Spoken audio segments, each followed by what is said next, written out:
నమస్తే, welcome to mega 9 TV. నేను సిరాజ్. పాకిస్తాన్ రాజధాని ఇస్లామాబాద్ ఆత్మాహుతి దాడితో ఉలిక్కిపడింది.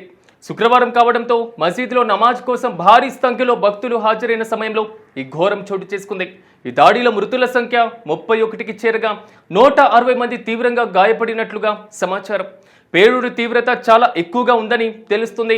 అయితే మసీద్లో ప్రవేశ ద్వారం వద్ద పహారా కాస్తున్నటువంటి సెక్యూరిటీని తప్పించుకునేటువంటి ప్రయత్నంలోనే ఒక ఆత్మాహుతి బాంబర్ అలజడి సృష్టించింది. ప్రార్థనలో అందరూ నిమగ్నమై ఉన్నటువంటి తరుణంలో నిందితుడు తనను తాను పేల్చుకున్నారు. క్షణాల్లో మసీదులో మారణ హోమాన్ని సృష్టించాడు. ఇక మృతదేహాల మధ్య బాధితుల ఆర్తనాదాలతో మసీద్ ప్రాంగణం కూడా విషాద ఛాయలు అలుముకున్నాయి. ప్రశాంతంగా ఉన్నటువంటి ప్రాంతంలో అకస్మాత్తుగా జరిగినటువంటి ఈ దాడి వెనుక ఎవరున్నారు? ఇది ఉగ్రవాద చర్య లేక ఈ ఆత్మాహుతి దాడిలో పాకిస్తాన్ ప్రజలు వణికిపోతున్నారు.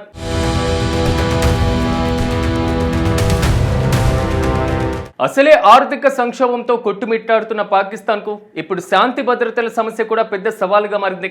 తాజాగా ఆ దేశ రాజధాని ఇస్లామాబాద్లో మసీదులో పేలుడు సంభవించడం కలకలం రేపుతుంది. ఇస్లామాబాద్లోని బారాకాహు ప్రాంత సమీపంలో ఈ ఘటన జరిగింది. ప్రాథమిక సమాచారం ప్రకారం 31 మంది చనిపోగా 160కి పైగా తీవ్రంగా గాయపడ్డారు.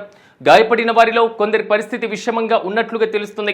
మృతుల సంఖ్య మరింత పెరిగేటువంటి అవకాశం కూడా ఉన్నట్లు సమాచారం. అయితే సమాచారం అందుకున్న వెంటనే పోలీసులు, పాక్ రేంజర్లు, రెస్క్యూ టీం ఘటనా స్థలానికి చేరుకుంది.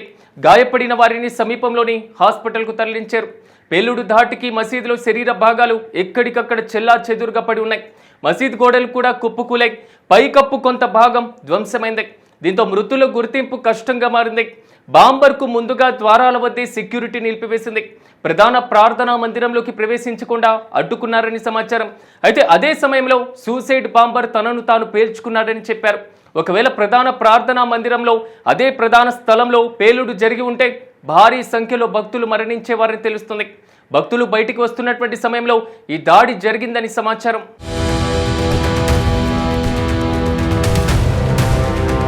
ఈ దారుణ ఘటన నేపథ్యంలో పాకిస్తాన్ ప్రభుత్వం ఇస్లామాబాద్లో ఎమర్జెన్సీ విధించింది.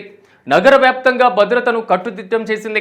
ప్రధాన రహదారుల వద్ద చెక్ పోస్టులు ఏర్పాటు చేసి తనిఖీలు ముమ్మరం చేశారు. ప్రభుత్వం ఈ దాడిని తీవ్రంగా ఖండించింది. అమాయక ప్రజలను టార్గెట్ చేసినటువంటి ఈ దాడికి పాల్పడిన వారిని వదిలిపెట్టబోమని కూడా స్పష్టం చేసింది. అయితే ఈ ఘటనతో పాకిస్తాన్లో అంతర్గత భద్రతపై మళ్లీ ప్రశ్నలు తలెత్తుతున్నాయి. ముఖ్యంగా షియా వర్గాన్ని లక్ష్యంగా చేసుకొని జరుగుతున్నటువంటి దాడులు ప్రజల్లో తీవ్ర ఆందోళన కలిగిస్తున్నాయి.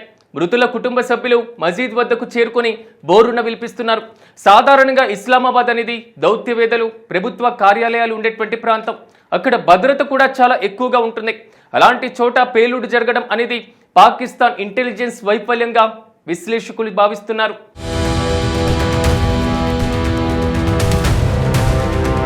పాకిస్తాన్లో సున్నీ మిలిటెంట్ గ్రూపులు షియా ముస్లింలను లక్ష్యంగా చేసుకుని దాడులు చేయడం కొత్తేమీ కాదు. అయితే పెషావర్, క్వెట్టా తర్వాత కూడా ఇప్పుడు ఇస్లామాబాద్ టార్గెట్గా మారింది. గత కొంతకాలంగా తెహ్రీకే తాలిబాన్ పాకిస్తాన్ వంటి ఉగ్రవాద సంస్థలు తమ దాడులను ఉధృతం చేశాయి. దీంతో రాజధానిలో ఎప్పుడూ హై అలర్ట్ ఉంటూనే ఉంది. చెక్ పోస్టులు కూడా ఉంటాయి. అయినా బాంబు అక్కడికి ఎలా చేరింది అనేది ఇప్పుడు పెద్ద ప్రశ్నగా మారింది. ఇస్లామాబాద్లో ఇటీవలే కాలంలో జరిగినటువంటి అతిపెద్ద ఉగ్రదాడి ఇదే.